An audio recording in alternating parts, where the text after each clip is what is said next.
Hey everybody, my name's Kyle, and this is Track by Track, music reviews, news, and commentary.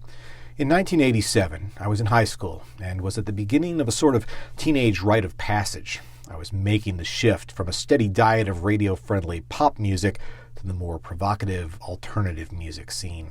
My expanding tastes were influenced by a combination of my friends and the weekly playlist seen on MTV's 120 Minutes. It was there that I discovered Sinead O'Connor. Her debut album, The Lion and the Cobra, remains my favorite in her discography, and I'm still driven to turn up the volume every time the songs Jerusalem or I Want Your Hands on Me come on. At that time, it was exciting to be part of the launch of a new alternative artist's career, someone my pop music-loving friends didn't even know existed. Of course, all that changed when her second album came out in 1990, and the song Nothing Compares to You became a global hit. I'll admit, I felt a little betrayed to see an artist I'd sort of cherished as a minor alt-rock secret suddenly go mainstream. Still, the album I Do Not Want What I Haven't Got was a solid evolutionary step forward for her as an artist that largely retained the indie vibe that was so successful on her debut. Of course, it wasn't long after that massive hit that O'Connor became a persona synonymous with controversy. And while she continued to release new albums for 3 more decades, she never came close to that level of success again.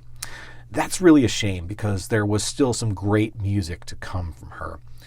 In particular, 1994's Universal Mother seemed to make the strongest case for her to be accepted back into the mainstream.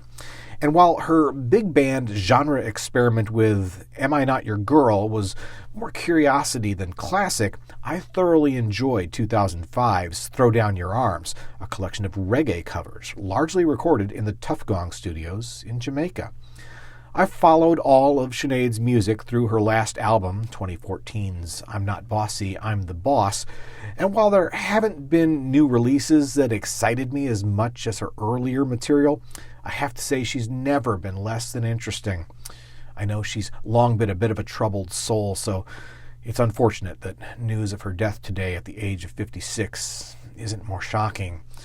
Rather than dwell on the shadows of her past, though, I'd rather celebrate her bright and creative triumphs, starting with the 1987 debut album that by itself would have been enough to secure a lasting legacy.